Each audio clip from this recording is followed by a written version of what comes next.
마음에 있는 것을 다 말하매라는 제목으로 말씀을 나누도록 하겠습니다. 오늘 우리 주일학교 설교도 이와 좀 비슷한 설교였습니다.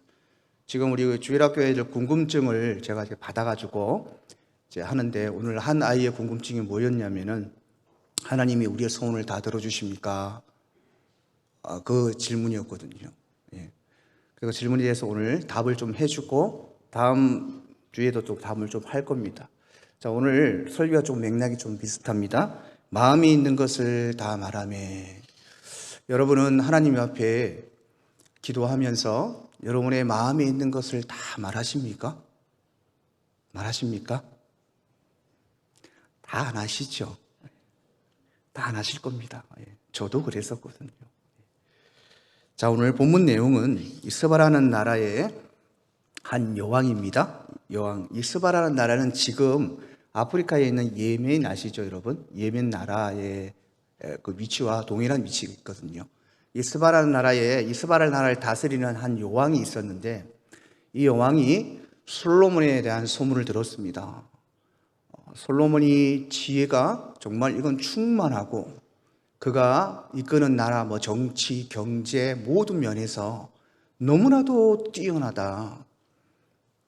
그리고 그 솔로몬에게 지혜가 너무 충만한데 솔로몬에게 물어보면은 해결 못할 일이 없다, 이런 소문을 들었습니다. 그리고 오늘 본문에 나와 있듯이 그것이 스바 여행이 단지 이 솔로몬의 그 지혜가 너무 궁금해서 간 것도 있었지만, 더 궁금했던 게 무엇이냐면 소문을 들었죠. 이것은 솔로몬의 지혜가 아니라 하나님이 주신 지혜다. 그래서 이걸 이제 좀 이렇게 자기가 테스트를 하고 싶었어요. 그래서 본인도 갖고 있는 많은 문제들이 있었고, 그래서 그걸 이제 알아보기 위해서 솔로몬을 방문했습니다. 그래서 솔로몬을 방문해서 이렇게 좁게 얘기를 해보니까 너무 지혜가 충만하고 그런 거예요. 그래서 자신의 마음에 있던 것들을, 고민이죠, 다 쏟아부었다고 얘기하고 있습니다. 그리고 그 해답을 얻고 솔로몬을 찬양한 것이 아니라 오늘 10절에 보면요, 하나님 여호와를 찬양했다고 고백하는 그런 내용들입니다. 사랑하는 성도 여러분, 우리는 이스바 여왕처럼 이제 오늘 본문을 솔로몬을 하나님으로 좀 보고요, 우리 이스바 여왕을 내 자신으로 좀 비교를 해서 보자면은, 우리도 믿지 않는 사람도 하나님의 소문을 듣습니다. 맞죠? 소문을 듣고 우리도 하나님의 소문을 듣고 예수를 믿었고, 지금도 예수를 믿는 목적이 분명히 있습니다. 하나님 믿는 목적이. 오늘 본문 2절에 보면 스바 여왕이 여호와의 이름으로 말미암아 솔로몬의 명성을 듣고 와서 어려운 문제로 그를 시험하고자 하였다라고 말씀합니다. 자, 안 믿는 사람은 왜 하나님을 만나고 싶어 할까? 또 믿는 사람도 여전히 하나님을 만나보고 싶고, 하나님을 테스트해보고 싶은 마음이 있다는 것입니다. 자, 오늘 이 스바의 여왕, 이 여왕이 왜 먼 길을 달려와서 솔로몬을 만났는지, 또 우리는 왜 하나님을 자꾸 만나려 하는지 그 이유에 대해서 조금 나눠보도록 하겠습니다. 첫 번째는 사람들이 하나님을 찾는 이유는 세상이 줄 수 없는 진리에 대한 갈급함 때문입니다. 여러분, 세상에도 진리가 있습니다. 근데 세상의 진리는 참 공허하거든요. 변하지 않는 세상의 진리를 제가 함께 찾아보니까 어려운 말들이 너무 많아요. 철학적인 문제들이. 근데 거기서 딱 쉬운 게 4개가 있습니다. 세상에서 변하지 않는 진리, 심은 대로 거둔다. 맞습니까, 여러분? 근데 심지 않은데도 거둘 때가 있더라고요. 뭡니까? 솔직히 로또 복권도 뭡니까? 5천 원을 심어야 되잖아요. 그죠? 그래서 어떻게 생각해 보면 심지 않으면 성경 말씀처럼 거두지를 못하죠. 노력 안 하면. 근데 요즘에는 조금 집안만 잘 타고 나면 자식들은 놀고 먹으면서 심지 않아도 엄마 아빠가 심어놓은 거 그대로 그냥 받아가지고 살잖아요. 그러니까 어떻게 보면 이것도 조금 변하지 않는 진리라고는 안 보여져요. 두 번째는 모든 시작에는 끝이 있다고 얘기합니다. 맞습니까? 모든 시작에는 끝이 있습니까? 어떻게 보면 좀 일리 있는 말 같아요. 영원한 것이 없다는 말 맞죠? 그런데 이것도 조금 오점이 있는 것 같아요.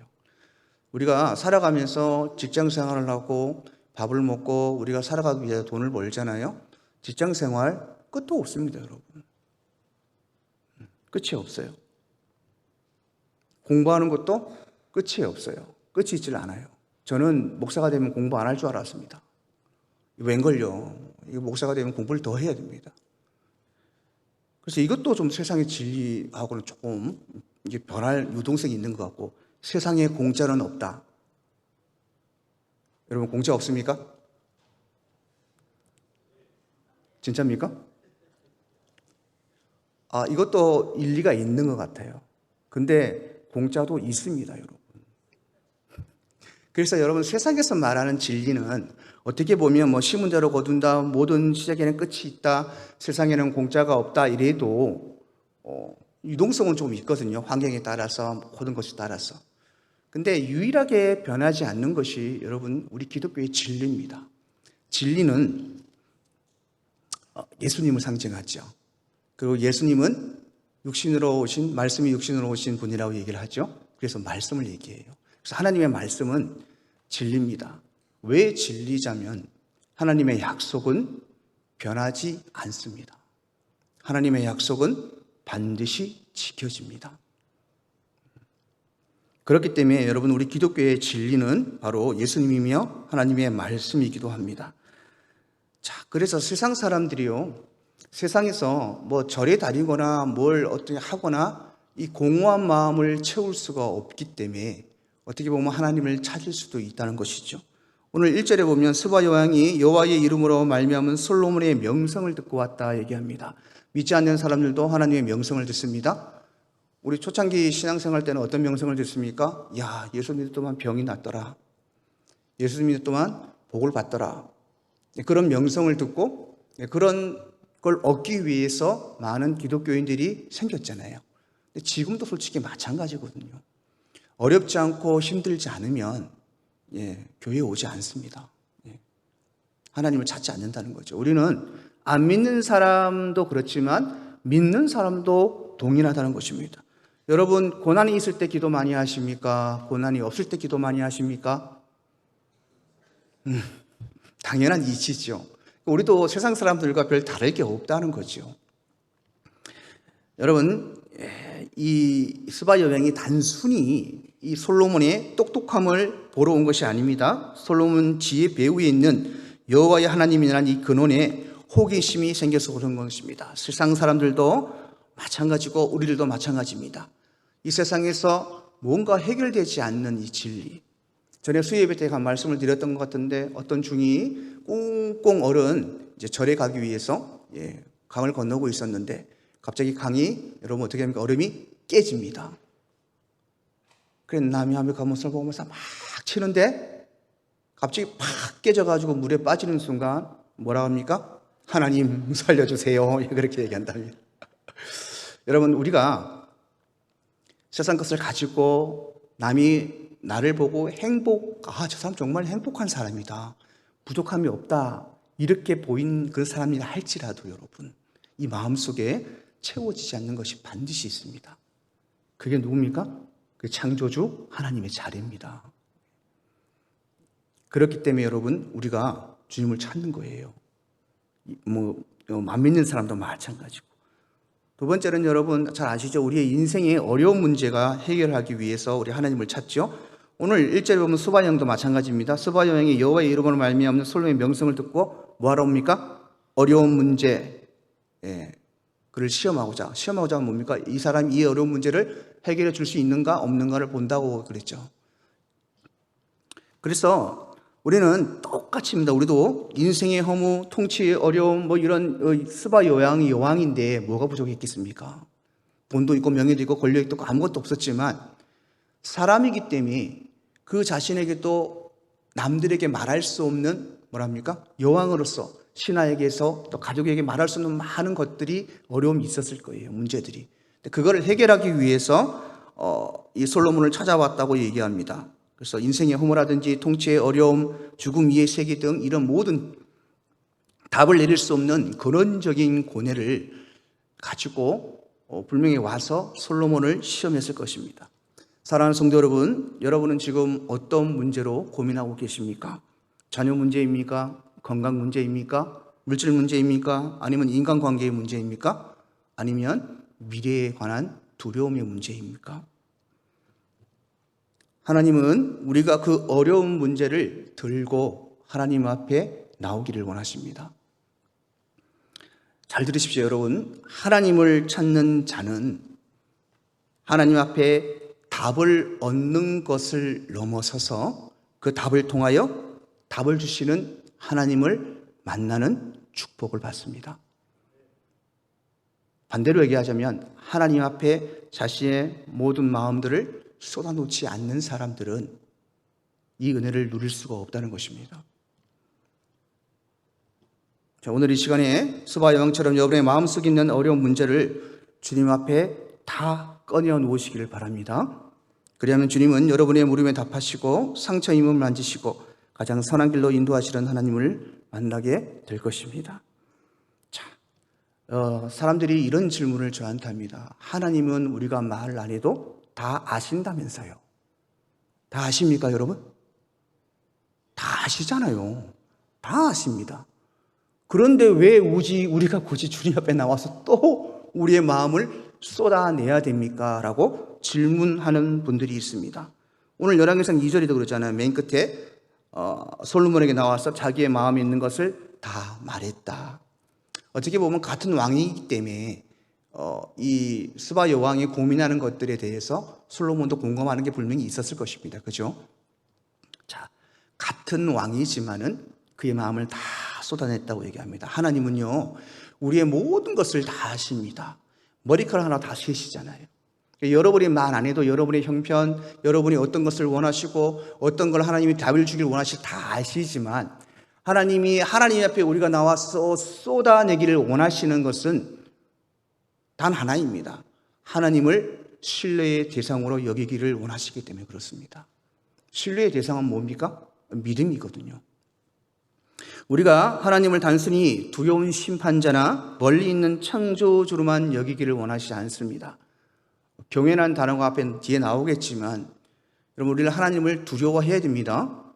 왜냐하면 우리는 하나님 앞에 심판받는 자로서 서야 되기 때문에 그렇습니다. 그렇지만 하나님은 이 두려운 심판자나 멀리 있는 창조주로만, 어려운 분으로만 여겨지기를 원하지 않는다는 것입니다. 여러분의 가장 부끄러운 감정과 밑바닥의 생각까지 솔직히 쏟아놓을 수 있는 안전한 대화 상대, 믿을 수 있는 대화 상대로 여기시기를 원하십니다. 자, 하나님이 우리의 신뢰의 대상이 된다면 그러면 우리에게 어떤 일들이 일어나는가? 우리가 하나님을 신뢰의 대상으로 여기고 하나님 앞에 쏟아 놓을 때 우리에게 일어나는 현상이 있습니다. 첫 번째는 뭐냐면 체면을 차리지 않아도 된다는 것입니다. 하나님 앞에 체면을 차리지 않아도 되는 관계는 한마디로 가장 완벽한 사랑과 신뢰로 묶인 관계입니다. 이걸 세 가지로 나누는데요. 첫 번째는 조건 없는 용납이 있는 부모와 자녀의 관계입니다. 여러분, 우리는 하나님의 자녀이죠? 네, 그래서 우리를 하나님을 아버지라고 부릅니다. 여러분, 아기가 밖에서 흙탕물에 뛰놀고 그러다가 똥통이 빠져가지고, 그죠? 똥냄새 나는 이 옷을 가지고 막 달려오면 얼굴 더럽다고 피할 부모가 있습니까? 있습니까? 없습니까? 없습니다. 저는 자식이 없어봐서 모르겠어요. 도망을 갈란지 경험을 많이 해봐서. 그런데 제가 듣기로는 100% 없다고 합니다. 예. 가서 얼굴 안 다쳤나 보고 옷 벗기고 깨끗이 씻겨주잖아요. 그 아이가 똥통에 빠졌을 때 다른 사람한테 달려갑니까? 안 갑니다. 자기도 창피한 줄 알기 때문에. 누구한테 갑니까? 부모한테 갑니다. 그리고 그걸 허물없이 받아줄 사람이 부모님이라는 걸 아는 거죠. 그러니까 아무 자격, 조건 따지지 않고 사랑해 주는 그 대상. 하나님과 우리의 관계도 똑같습니다. 하나님을 여러분들이 아버지라고 부른다면 여러분의 허물, 여러분의 실수, 여러분의 부족함, 그 모든 것들도 하나님은 무조건적인 사랑으로 품어주십니다. 그래서 여러분 부끄럽거나 그거 할 필요가 없어요. 하나님 앞에 여러분 있는 그대로 나아가시길 바랍니다. 있는 그대로 마음에 쏟아 놓으시길 바랍니다. 저도 여러분 사역을 한 10년쯤 했을 때 몸이 다 망가져가지고 진짜 아무것도 할 수 없었습니다. 그래서 제가 하나님 앞에 따지고자 기도원에 올라갔거든요. 전에 한번 간증을 한 적이 있었는데 진짜 40일 작전 기도를 갔어요. 담임 목사님한테 전도사실 때거든요. 목사님, 내 기도 좀 하고 와야겠다. 나 아니면 죽을 것 같다. 그래서 제가 가는 순천에 기도원이 있습니다. 그곳에 40일 작전 기도를 올라갔습니다. 올라가자마자 가방을 집어 던지고 기도실에 들어갔습니다. 이 안에서 쏟아 놓을 것이 너무나도 많았습니다. 불평불만이겠죠. 곡사하기 싫어 도망 다니는 놈, 억지로 두드려 패가지고 인생의 밑바닥까지 내려가지고 목회를 하기 시작했고, 그래서 목회를 시작하면서 주를 위해 죽겠다라고 사역을 했는데 10년 동안에 남은 것은 가난과 질병밖에 없었어요. 그래서 저는 도대체 하나님을 이해할 수 없었습니다. 그래서 따지려고 올라갔어요. 하나님 앞에. 진짜 제 인생에 제 마음에 있는 것을 그때 하나님께 다 쏟아부었던 것 같습니다. 다 쏟아부었어요. 너무 슬픈 겁니다. 지나온 세월도 너무 슬프고, 사람들에게 조롱거리가 되는 전도사 된 것도 너무 슬프고, 앞으로 또 선교를 해야 되니까 더 힘들 걸 아니까 더 슬프고, 그 하나님 앞에요 모든 걸 그때 진짜 4시간 동안 다 쏟아놓은 것 같습니다. 요 뒤에 나오겠지만 쏟아놓는 것으로 끝나는 것이 아닙니다. 여러분, 반드시 침묵 속에 하나님의 음성을 들어야 됩니다. 그래야 해결 방법이 나와요. 하나님이요, 제가 4시간 동안 쏟아놓고 저에게 말씀으로 응답을 주셨습니다. 그 말씀 하나로 저의 모든 것이 다 깨어졌고, 그 하나 붙들고 지금까지 제가 사역을 하고 있습니다. 앞으로도 마찬가지일 거고요. 사랑하는 성도 여러분, 하나님은 우리의 아버지십니다. 모든 걸 다 쏟아놓으십시오. 여러분, 불평불만이란 얘기 보다는 하나님 앞에 여러분 투정하십시오. 욥도 여러분 얼마나 많은 투정을 하나님 앞에 했습니까? 투정하고 힘들면 힘들다고 얘기하고요. 욕하고 싶으면 욕도 좀 하세요. 어쩔 수 없어요. 근데 하나님이요, 너 왜 불평불만하냐? 왜 투정하느냐? 나한테 네가 그거밖에 안 되느냐? 넌 날 못 믿냐? 이렇게 말씀 안 하십니다. 여러분 안아주십니다. 말없이 안아주시고요, 말없이 응답하십니다. 두 번째, 여러분 체면을 차리지 않아도 될 관계는 모든 것을 이미 알고 계시는 통찰의 관계라고 말하고 있습니다. 여러분, 우리가 체면을 차리려는 이유는 상대방이 네 속마음이나 부끄러운 모습을 알까봐 감추는 경우들이 굉장히 많습니다. 하지만 성경은 하나님이 우리의 머리끝까지 세신 바 되었고, 앉고 일어섬을 하시고 입술의 말을 알기도 전에 마음의 깊은 것을 꿰뚫어 보신다고 말씀합니다. 여러분, 어차피 하나님 앞에 우리가 숨길 수가 없어요. 아무리 숨긴다 그래도.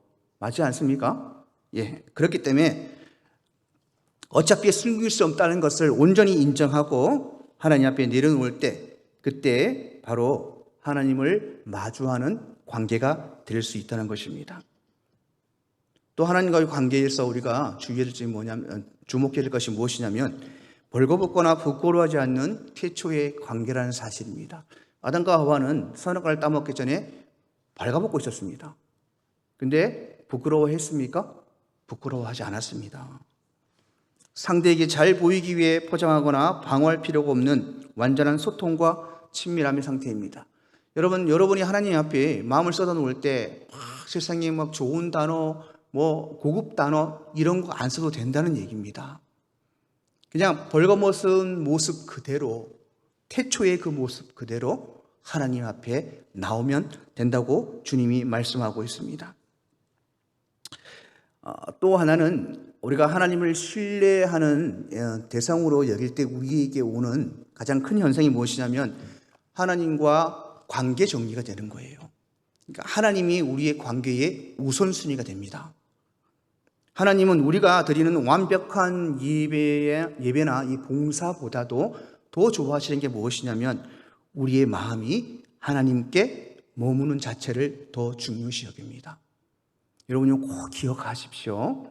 봉사와 예배가 먼저가 아니라 늘 하나님 앞에 머물르는 내 마음입니다. 여러분 우리가 삶의 예배 하잖아요. 삶의 예배의 기준이 뭡니까? 율법을 잘 지키는 것입니까? 맞습니까? 율법을 잘 지키는 것이 삶의 예배입니까?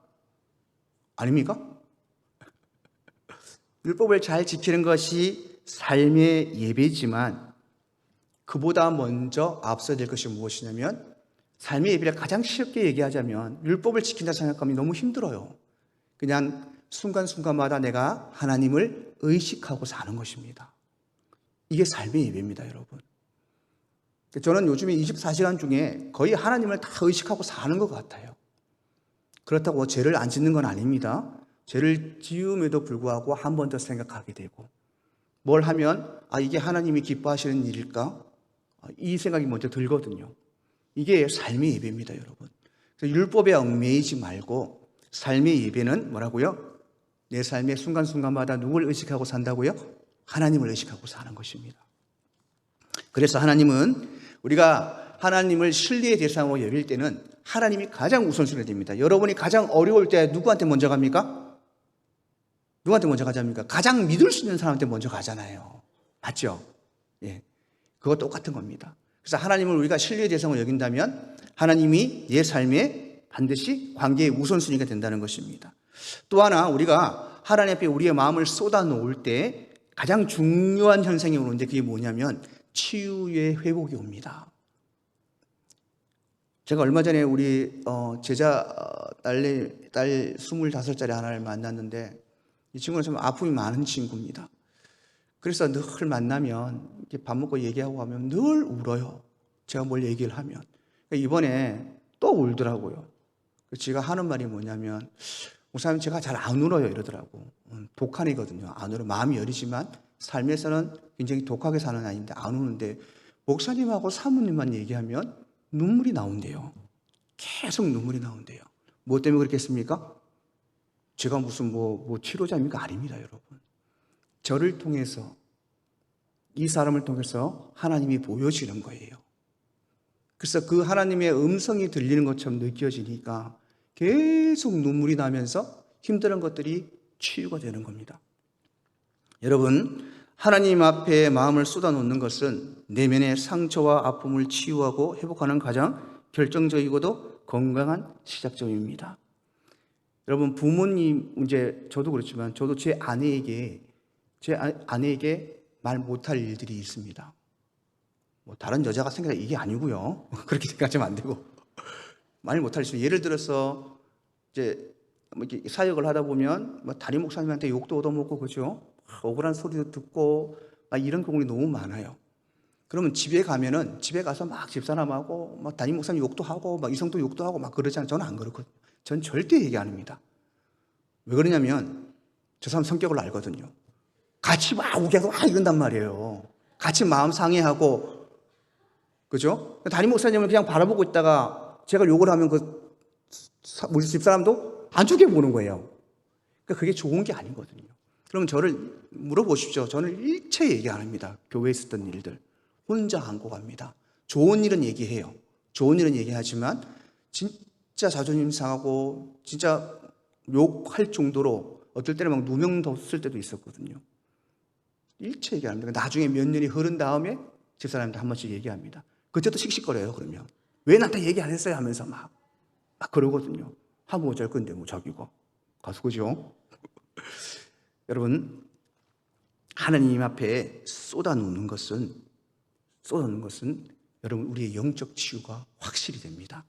여러분 시편 60편 8편에 보면 이렇게 말씀하고 있습니다. 자, 백성들아 한번 읽어보겠습니다. 백성들아 시시로 그를 의지하고 그 앞에 마음을 토하라. 우리의 하나님은 뭐라고요? 피난처시라. 자, 그를 뭐 하라고요? 의지하고. 그래 뭐합니까? 마음을 토하라. 그러면 하나님은 우리의 피난처가 된다고 말씀하고 있습니다. 여러분 다윗의 고백입니다. 다윗은 고통스러울 때마다 하나님 앞에 마음을 날것으로 그대로 쏟아부었습니다. 하나님 저 인간들 좀 어떻게 해주세요. 그렇게 기도했습니다. 진짜로. 근데 그 울부짖음으로 시작했던 그 다윗의 기도들이 결국에는 감사와 찬양으로 바뀝니다. 그리고 평안으로 끝나는 이유가 바로 여기 있는 거예요. 여러분, 내가 마음을 비벼야 내 이 마음에 하나님의 위로를 채울 수 있다는 것을 기억하십시오. 하나님 앞에 쏟아놓지 못하는 것들이 있으면 결국 그것은 여러분이 감당할 수 없는 일로 번지게 되어 있습니다. 하나님은 우리의 안전한 배설구이십니다. 배설구라면 조금 기분이 안 좋은데, 배설구는 이렇게 오줌똥 이런 걸 배설하는 거라 얘기를 하는데, 그 배설물이 얘기 아닙니다. 사전에서 말하는 이 배설은 우리가 속에 쌓인 부정적인 감정이나 스트레스들, 풀리지 않는 원한들, 이런 것들을 쏟아내는 것을 얘기합니다. 하나님은 안전한 배설구이십니다. 왜냐하면 사람들에게 우리가 우리의 안 좋은 마음들을 쏟아놓을 때 여러분 나중에 그게 우리한테 흠으로 돌아오고 뒤에 가서 뒷담화 하잖아요. 그죠? 사람들은 그렇습니다. 100%. 나는 아니야 라고 말씀하지 마십시오. 저도 그러거든요. 우리는 똑같습니다. 그런데 하나님은 절대 그렇지 않습니다. 하나님이 그 사람을 욕하든 그 사람이 뭘 하든 여러분의 마음에 있는 응어리를 그 배설구 같은 이 썩은 감정들을 토해 놓을 때 하나님은 그것을 순화시켜서 아름다운 배설로 만드시는 분이시기 때문에 그렇습니다. 여러분, 가장 안전한 우리의 감정의 배설구가 바로 하나님이심을 여러분 기억하십시오. 하나님은 내 아픔을 이렇게 배설한다는 것은 내 아픔을 단지 하나님께 고한다는 것이 아니라 하나님 앞에 내 아픔과 내 모든 것들을 인계한다는 고백입니다. 내가 지고 있던 고통의 운전대를 하나님께 넘겨드릴 때 비로소 여러분 우리는 세상에 줄 수 없는 초자연적인 평안을 누릴 수 있다는 것을 기억하십시오. 자, 우리는 세상 이제 친구들을 만나 특히 여자분들은 커피숍에 가면요 보통 기본이 몇 시간입니까? 기본은 3시간. 그죠? 기본 3시간입니다. 좀 하면 몇 시간입니까? 5시간 이상 합니다. 그리고 막 수다를 떨고요. 다 일어나면서 친구들에게 인사합니다. 집에 가서 전화할게. 뭘 또 얘기 남아있다고 또 전화를 한단 말입니까? 참 친구들이나 우리들이 만난 우리 스스로가 쏟아붓는 것들이 너무 많은데 하나님 앞에는 왜 정작 기도하라 그러면 1분도 못해요. 하나님 앞에 쏟아부으라면 1분도 못해요. 왜 그래요, 여러분? 친구들하고 만나면 5시간 동안 얘기하고도 커피값 뿌리를 뽑아갖고 그냥 들고 나가면서 또 전화할게 이러고 가는데 왜 하나님 앞에 여러분 그러지 못합니까? 여러분, 아픔을 여러분의 마음을 하나님 앞에 다 쏟아놓으십시오. 하나님은 이 세상에서 가장 안전한 우리의 마음의 배설구이십니다. 자, 그러면 하나님께 우리의 마음에 있는 것들을 다 아릴 때 우리가 가져야 될 태도가 있습니다. 그냥 고하는 것이 아닙니다. 첫 번째는 여러분의 상한 마음 그대로 나가는 진실함으로 가야 됩니다. 하나님 앞에는 멋진 종교적 포장도 필요 없습니다, 여러분. 멋진 포장의 언어도 필요 없습니다. 내면에 가득 찬 여러분의 분노와 슬픔과 억울함과 심지어 하나님을 향한 불평과 원망까지도 여러분 그대로 하나님 앞에 쏟아 놓으십시오. 욥이 그랬습니다. 욥이 불평불만 안 했다 그러죠? 아닙니다, 여러분. 많이 했습니다. 하나님과 대화하면서 다 쏟아 놓았는데 하나님이 저것이 내 불평불만하네? 이러면서 하나님 벌을 줬어요? 아닙니다.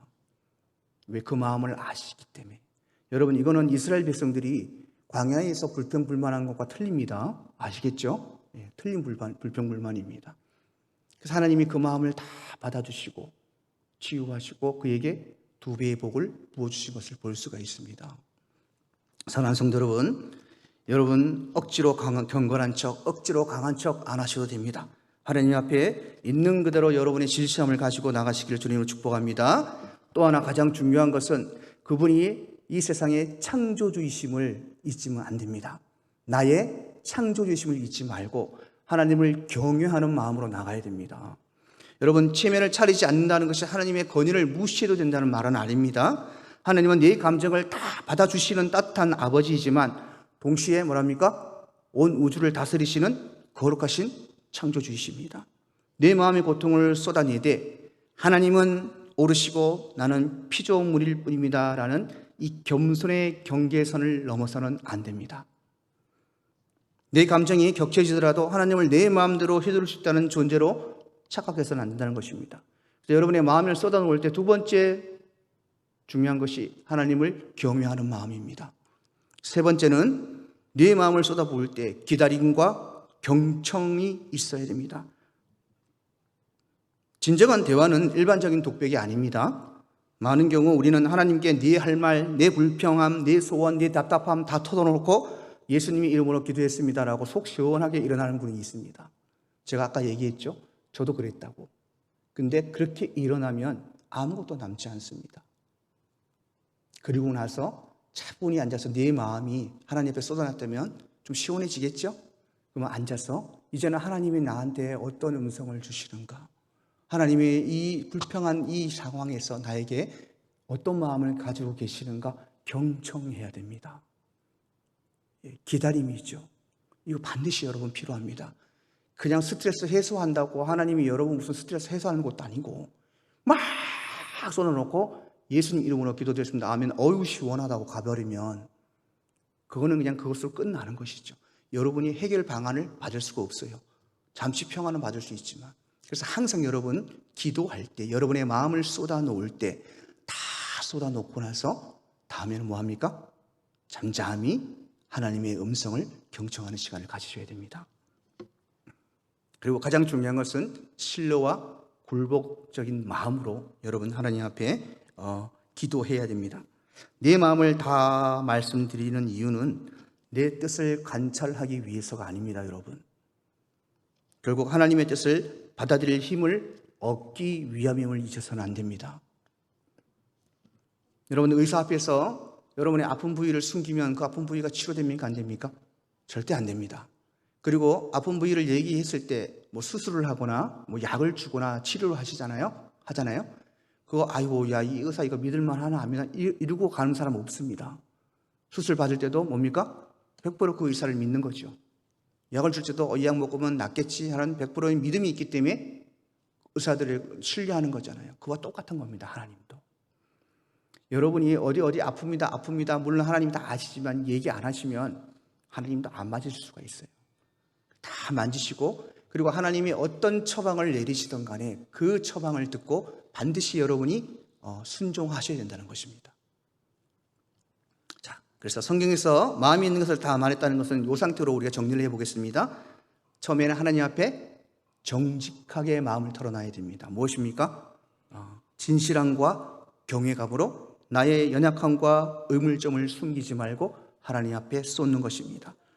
두 번째는 전적인 신뢰입니다. 여러분 내 뜻을 꺾는 굴복과 신뢰가 없으면 그 기도는 응답받지 못합니다. 또 아까 얘기했죠. 기다림과 경청. 내 뜻만 관찰하는 것이 아니라 내 뜻을 관찰하기 위해서 하나님 앞에 기도하는 것이 아니라 마음을 쏟는 것이 아니라 하나님의 마음을 듣기 위함입니다. 그래서 경청하는 시간을 반드시 겸손으로 가져야 된다는 것입니다. 자, 그렇다면 우리가 이거 한번 보겠습니다. 우리가 왜 하나님께 우리의 마음에 있는 것을 다 말해야 됩니까? 왜 말해야 됩니까? 이걸 알아야죠. 오늘 3절에 보면 솔로몬이 그가 묻는 말에 다 대답하되 왕이 알지 못함이 없다 그랬죠. 다 대답했다 얘기합니다. 하나님은요 우리의 모든 대답에 해답을 가지고 계신 분입니다. 또 다른 이유가 몇 가지 있는데 우리가 여러분 하나님 앞에 우리의 마음을 왜 다 쏟아 놓아야 되냐면 하나님은 하나님을 만나 마음을 다 털어놓지 않는 것은 하나님과의 진실한 관계에 대한 사랑과 배려에 대한 신뢰를 깨는 것입니다. 여러분 부모는 이렇게 대보셨죠? 자식이 어떤 일이 있었는데 나중에 알게 돼요. 그 일을. 안 좋은 일인데 그럼 부모님이 섭섭해요? 안 섭섭해요? 자식한테. 자기한테 얘기 안 했잖아요. 섭섭해요? 안 합니까? 섭섭합니다. 하나님도 섭섭해 하십니다. 그러면 이것이 잦아지면 부모와 자식 간의 신뢰가 깨지게 되어 있거든요.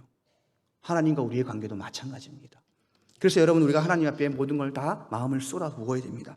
두 번째는 하나님을 만나서 마음을 다 털어놓지 않는다면 우리는 우리 자신에게 불안의 원인을 제공하는 것입니다. 여러분 하나님께 다 쏟아놓고 하면 믿음으로 쏟아놓고 나면 그 일에 대해서 불안합니까? 안 불안합니까? 안 불안해야 정상입니다. 근데 하나님 앞에 쏟아놓지 못하면 늘 불안한 마음으로, 두려운 마음으로 살아가는 거예요. 또 여러분, 우리가 하나님을 만나서 마음을 다 털어놓지 않는다면 우리는 하나님의 지혜롭고 명철한 조언과 도우심을 잃게 될 것입니다. 그리고 그 책임은 전적으로 나에게 있다는 것을 여러분 기억하십시오. 안 쏟아놓고 해결 안 해준다고 투정 부리지 말란 말입니다. 또 하나는, 이거 여러분 굉장히 중요합니다. 여러분들이 마음을 털어놓지 않으면요, 하나님이 여러분의 마음을 털어놓도록 만듭니다. 무슨 말인지 이해하시겠습니까? 고난을 주신다는 거예요. 더 큰 고난을 쏟아 부을 때까지. 그래서 여러분, 작은 일이라도 생겼을 때 무조건 하나님 앞에 뭐 한다? 마음을 쏟아 놓는다. 놓아야 됩니다. 자, 마지막으로 우리 요것만 하고 마치겠습니다. 자, 우리가 마음을 있는 것을 말하는 것을 멈추지 말아야 될 것. 여러분, 우리가 마음에 있는 것을 말할 때 정말 힘든 일만 있을 때 하나님을 찾는 것이 아닙니다. 근데 이게 마음을 계속 수시로 하나님 앞에 쏟아놓는 것을 멈추지 말아야 될 이유가 있습니다. 첫 번째는 여러분, 바로 우리의 슬픔 때문입니다. 하나님은 우리의 슬픔이 무엇인지를 알고 계세요. 그리고 그 슬픔 아래 유일한 위로이시고 그 슬픔이 기쁨의 유익이 되도록 할 수 있는 유일한 분이십니다. 우리의 슬픔을 제거할 수 있는 유일한 분입니다. 계시록 21장 4절에 보면 이렇게 말씀합니다. 모든 눈물을 그 눈에서 뭐한다? 닦아주시니. 그리고 뒤에 얘기하죠. 다시는 사망이 없고 애통한 것이나 곡하는 것이나 아픈 것이 다시 있지 아니하리니 처음 것들이 다 지나갔습니다. 이 슬픔들을 하나님이 다 덮고 애통하지 않도록 다 지나가게 만드신 분이 유일한 분이라는 겁니다. 그래서 우리가 우리의 마음을 다 쏟아내야 됩니다. 두 번째는 우리의 즐거움 때문입니다. 사랑하는 성도 여러분, 예수님 없는 즐거움은 빛없는 태양입니다. 그래서 그 즐거움은 곧 뭐합니까? 사라집니다. 예수 안에서 누리는 즐거움이 영원하다는 것입니다. 시편 16편 11절에 보면 이렇게 말씀합니다. 주께서 생명의 길을 내게 보이시리니 주 앞에는 뭐가 있다? 충만한 기쁨이 있고 주의 오른쪽에는 뭐가 있답니까? 영원한 즐거움이 있다. 세상의 즐거움은 여러분 잠깐입니다. 여러분 인생 생각해 보십시오. 얼마나 행복했는가. 저는 행복한 기억이 별로 없는 것 같아요. 우리 집사람하고 연애할 때나 좀 행복했을라나. 저는 집사람밖에 없기 때문에 그냥 집사람 얘기밖에 안 합니다. 예. 죄송합니다. 뭐 집사람 얘기하면 처음부터 우리 권사님 집사람 편들 드는데 저번에 너무 섭섭했어요. 오예배 설교하면서. 그거 얘기할 때 이제 아시죠, 여러분? 돈가스 얘기할 때. 예.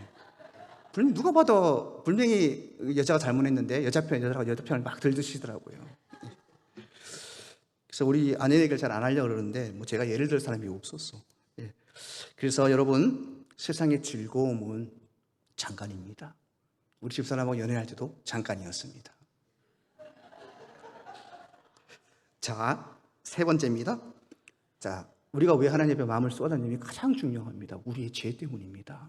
여러분, 고백되지 않는 죄는 피 흘림의 효력을 상실합니다. 고백하지 아니하면 마음속에 있으면 그 죄에 예수님의 피의 효력이 닿을 수가 없다는 것입니다.